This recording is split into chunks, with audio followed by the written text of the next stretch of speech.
Assalamualaikum warahmatullahi wabarakatuh. Apa kabar semuanya? Saya harap kalian dalam keadaan sehat dan penuh semangat. Pada kesempatan kali ini, kita akan membahas topik yang sangat relevan dengan kehidupan sehari-hari, yaitu kekayaan, kesombongan, dan pelajaran berharga yang bisa kita ambil dari kisah-kisah masa lalu. Topik ini penting banget, karena dari cerita-cerita tersebut, kita bisa belajar untuk menjadi pribadi yang lebih baik dan bijaksana dalam menjalani hidup. Tonton video ini sampai habis ya.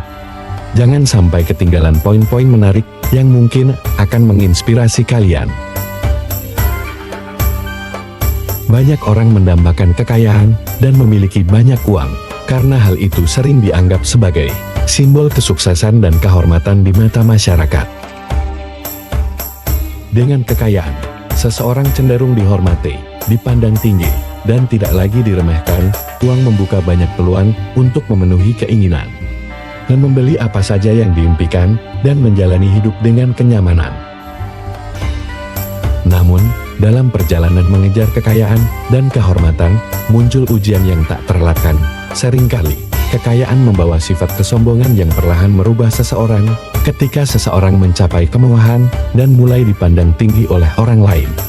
Ada godaan untuk merasa lebih unggul dan lebih berharga dibandingkan dengan orang lain. Mereka yang telah mencapai kekayaan sering merasa bahwa kerja keras dan kesuksesan mereka membedakan mereka dari yang lain. Dari sinilah kesombongan mulai tumbuh. Kesombongan ini tampak dalam berbagai bentuk, mulai dari perilaku yang merendahkan orang lain, hingga memelagakan harta sebagai lambang nilai diri. Bagi sebagian orang, segala sesuatu dinilai berdasarkan materi. Mereka yang memiliki lebih dianggap lebih layak dihormati, sementara mereka yang memiliki lebih sedikit dianggap tidak sepadan. Ketika kekayaan menjadi ukuran utama dari nilai diri, sifat rendah hati, empati, dan kesederhanaan perlahan terkikis.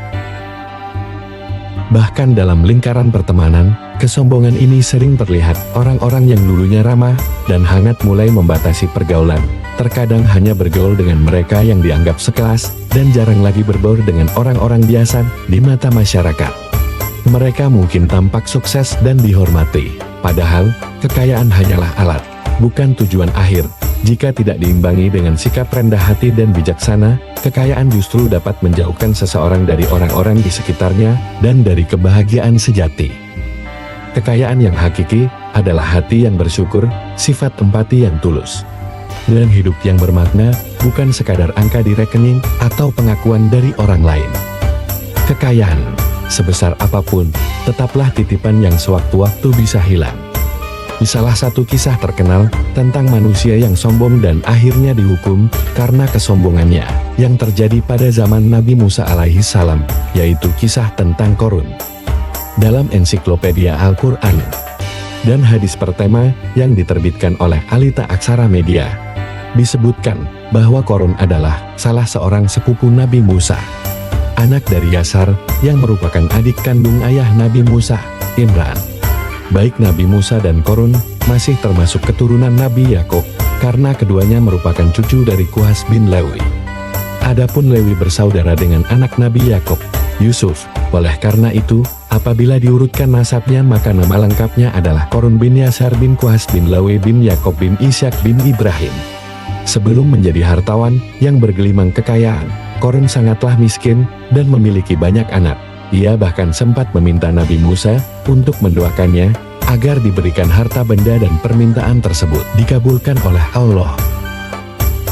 Dikisahkan pula, dia sering mengambil harta dari Bani Israel yang lain dan memiliki ribuan gudang harta penuh berisi emas dan perak. Saking kayanya, kunci-kunci harta bendanya harus dipikul oleh beberapa orang yang pekar karena terlampau berat untuk dibawa oleh satu orang. Meskipun berkerabat dengan Nabi Musa, pada masa itu Qorun yang pandai berbisnis memihak kepada Firaun dengan mendukung dan menyokong pemerintahannya. Maka tak heran apabila hartanya melimpah ruah. Yana Adam atau Abu Alwi bin Nasruddin bin Sudir, dalam bukunya yang berjudul Rahasia Dahsyat di Balik Kata Syukur, menyebutkan bahwa Qorun sering disebut dengan julukan Munawir karena keindahan suaranya dalam membaca kitab Taurat.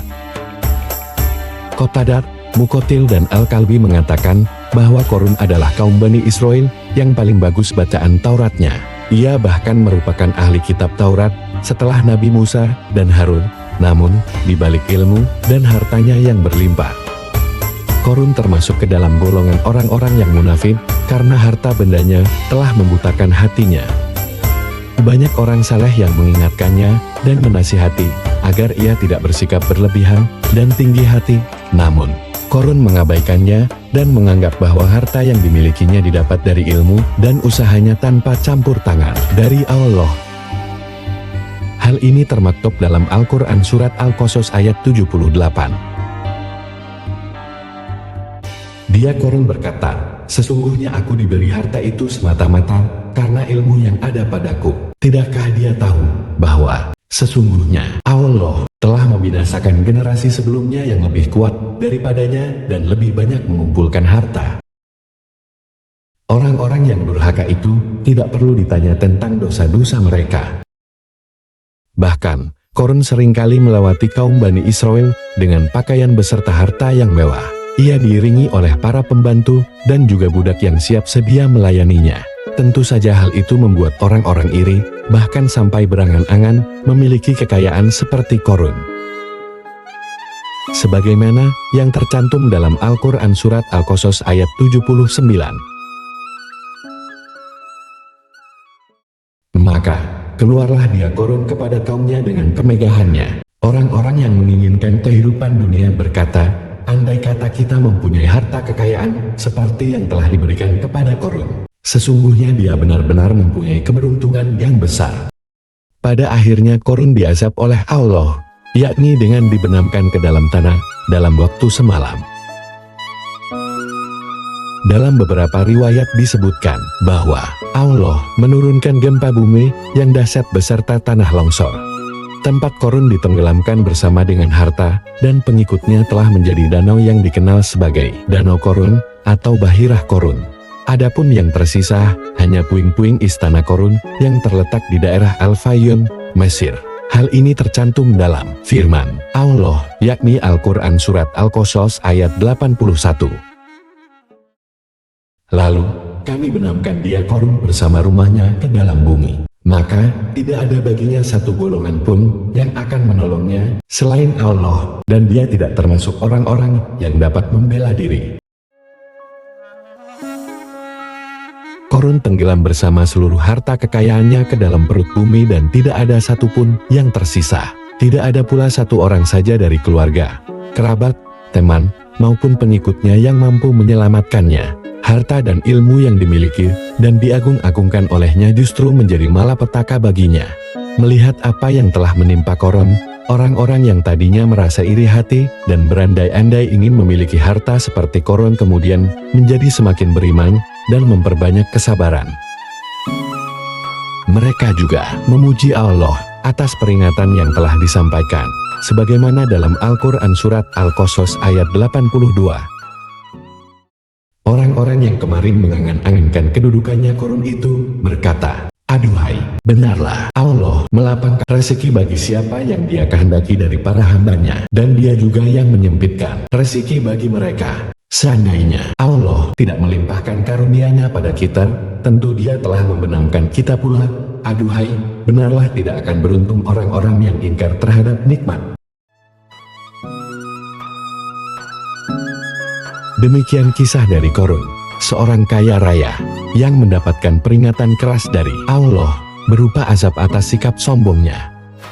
Bagaimanapun, setiap rezeki dan nikmat yang didapatkan setiap manusia adalah atas izin dan karunia Allah. Semoga kita semua dapat mempelajari kisah ini untuk senantiasa bersyukur kepada Allah. Kisah Korun mengajarkan kita banyak pelajaran berharga, terutama tentang pentingnya bersyukur atas segala nikmat yang diberikan oleh Allah. Kekayaan dan kesuksesan materi yang kita peroleh bukanlah semata hasil usaha atau kecerdasan pribadi, melainkan merupakan karunia dan titipan dari Allah. Sifat sombong dan merasa diri lebih unggul hanya karena harta dapat mengarah pada kehancuran, seperti yang terjadi pada Korun. Sebagai umat yang beriman, kita diajarkan untuk selalu rendah hati, tidak melupakan nilai-nilai moral, dan berbagi dengan sesama, terutama mereka yang membutuhkan. Kekayaan memang dapat membawa kemudahan dalam hidup, tetapi ia tidak seharusnya menjadi ukuran utama dari kebahagiaan atau kesuksesan. Nilai diri seseorang tidak diukur dari seberapa banyak harta yang dimiliki, tetapi dari bagaimana ia menggunakan nikmat tersebut untuk kebaikan, berbagi dengan orang lain, dan tetap mendekatkan diri kepada Allah. Sikap rendah hati dan kesyukuran akan membawa kebahagiaan yang hakiki, sedangkan kesombongan hanya akan membawa kehancuran. Terima kasih sudah menonton video ini, semoga kisah Qarun yang kita bahas bisa menjadi pelajaran berharga bagi kita semua. Kekayaan memang penting, tetapi yang lebih penting adalah bagaimana kita menyikapi kekayaan itu dengan hati yang bersyukur dan rendah hati. Jangan biarkan kesombongan menguasai diri kita, dan ingatlah bahwa harta yang kita miliki adalah amanah dari Allah yang harus kita jaga dan manfaatkan dengan bijaksana. Semoga kita semua selalu diberi kekuatan untuk tetap rendah hati dan selalu bersyukur atas segala nikmat yang diberikan. Jangan lupa untuk like, share, dan subscribe untuk mendapatkan lebih banyak pelajaran inspiratif lainnya. Sampai jumpa di video berikutnya.